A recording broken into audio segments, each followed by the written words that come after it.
Hello and happy Thursday, and I am Violet Lang, and I'm really excited to chat today about this problem of feeling like you're not getting the love that you want. So sometimes we can feel like love is just out of reach. We might have a date or two, but it doesn't seem to go anywhere.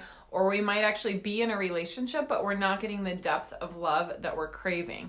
And there's something that oftentimes will get in our way, especially as women. Now, this happens with men too, but I just notice it a lot with women, is that we're aching for love. We're wanting to be cherished and ravished and desired and feel like we're the only person in the world, at least for a short amount of time, with this other person. Obviously, they have other projects and stuff, but we want to feel so significant. We want to feel so important.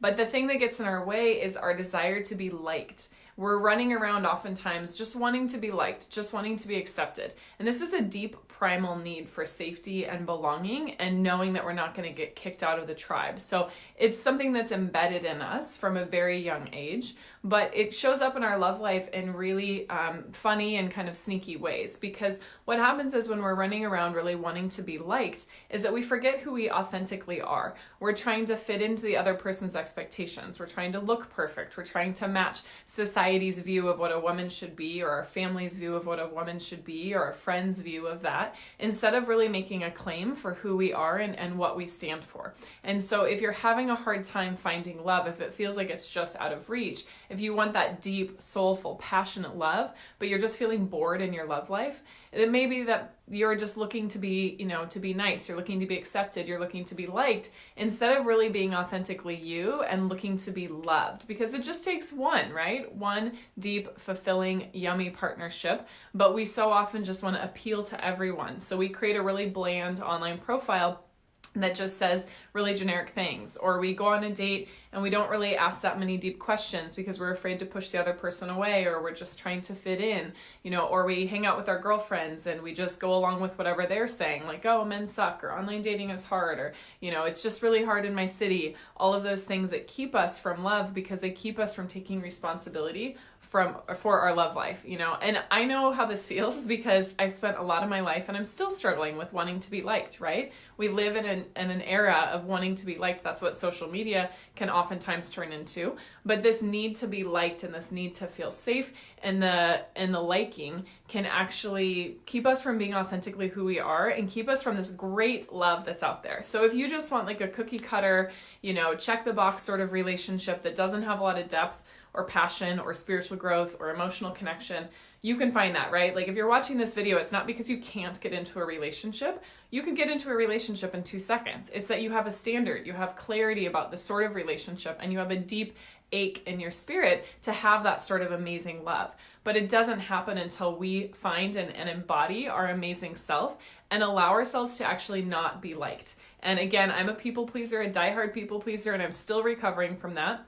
But if we're in this mode of people pleasing in order to find safety, in order to be liked, in order to be not kicked out from the tribe, then we're never going to please ourselves. We're never going to find our authentic truth and our backbone really to stand up for what's important to us and be able to say to someone on a date like, oh, that doesn't feel good, or, I totally disagree with what you just said. Like, it's okay to have your own opinion. It's okay to not be liked.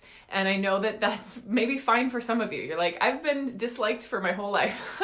But for a lot of us, we grew up in environments where being liked equated safety, and safety equated certainty, and certainty equated peace. And if we didn't have a lot of peace growing up, or if we've just, had experiences that were traumatic or terrifying, then we are sometimes subconsciously seeking this desire to be liked. But all the doors open in the world, and especially in your partnerships, when you risk saying the uncomfortable thing, when you risk not being liked. If you think about like the great love stories, it's not because the woman was perfect. I was just talking with my mentor about this earlier today. Like, I need to be perfect in order to get the things that I want.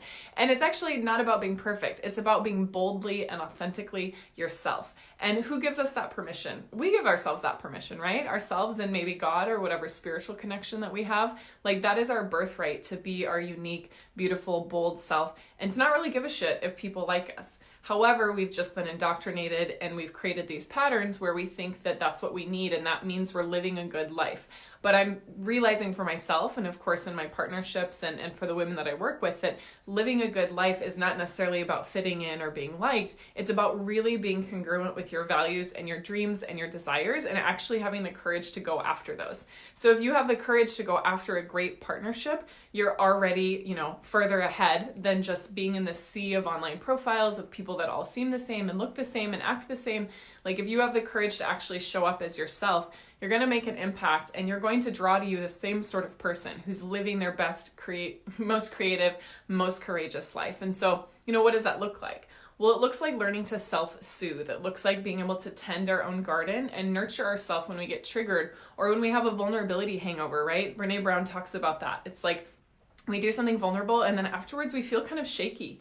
And I talk about this with my clients all the time because they're doing different things. They're showing up differently in dating, and they're showing up differently with themselves, and they're showing up differently with their potential partner. And that's why they're getting different results. That's why they're getting engaged after 6 months of working with me, having been single for 8 years beforehand, is because I help them create these different pathways, these different habits, and these different ways of being that gets them an amazing result, gets them that incredible love. So many of my clients say, I didn't even know someone like this existed, and I'm kind of laughing inside because I'm thinking, well, you didn't even know how amazing you were, and now we started working together and you're loving yourself unconditionally and showing up boldly and really reclaiming your feminine power and all of those things. So I know it's hard to let go of the desire to be liked. Like, we want to cling to that like a little blankie because I still try to do that too.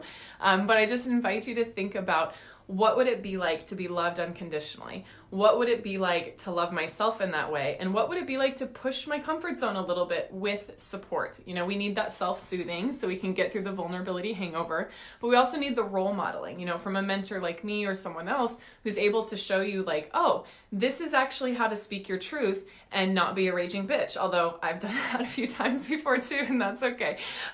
This is how you show up authentically with an open heart, even when it feels so freaking tender and vulnerable. This is how you tell someone, oh, this feels good, this doesn't feel good. This is how you embody your sensuality and feel really safe while doing that. These are things we can't learn in a book, and we can't even learn in a short video like this. This is an art. Relationship is an art. Flirting is an art. Dating is an art. And we need that role modeling from an expert. We need the safety of being able to soothe ourselves and the tools for getting in touch with our nervous system.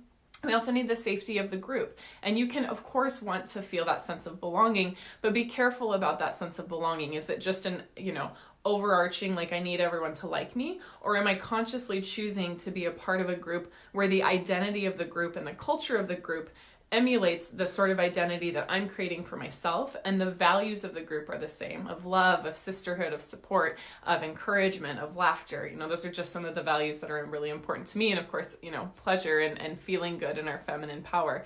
So I don't want you to let go of feeling this need and this desire to belong, because connection is so important. It's one of the biggest drives that we have, this need to belong and this need to have love. But don't let the need for belonging blind you to your own authenticity, your own boldness, your own courage that's going to allow you to create this great, amazing love. Because it's not about settling in a relationship, and thank you, Anne-Marie. It's about creating the best relationship of your life, which starts out with the best relationship with yourself. So if you ever struggle with loving yourself and having the courage to show up in this way, if you ever get bored with dating, or you feel like you're just not attracting people that are interesting to you, then maybe you're not fully putting yourself out in a way that's interesting as well, in a way that's really captivating and authentic and unique. So I love to work with women on reclaiming their feminine essence, on letting go of being liked so they can truly, truly be loved and create the most amazing relationship of their life. And if that interests you, then I invite you to book a call with me or someone from my team. You can go to violetlang.com/talk, and I'll put that in the comments as well. But it's violetlang.com/talk, and you can set up a free Breakthrough to Love session. And during this call, you're going to get total clarity on what are these patterns that have probably been playing out really since childhood that are keeping you from attracting a great partner and creating an amazing relationship that's not just settling or checking the box to be in a partnership just to be in a partnership, but it's truly nourishing on every level, physically, emotionally, mentally, spiritually, and community-wise. wanting a partnership that enhances our community, that adds to our community, and that really participates in community is something that I hear more and more from the women that we talk to. So anyway, you're going to get a ton of value and clarity on this call. We have 40 women or more every week reaching out, but we only have about 20 to 25 spots. So go ahead and select your time now, and we look forward to supporting you on your journey of love. And if we feel like it makes sense to continue and do more work together, we'll tell you about our program. But if not, it's no big deal. We'll give you some resources or some other things that can help you get what you need and want when it comes to love. Because I'm here to create a global revolution of love where both partners are truly vertical, truly connected with one another, and truly living their best life. So looking forward to supporting you then. Mwah.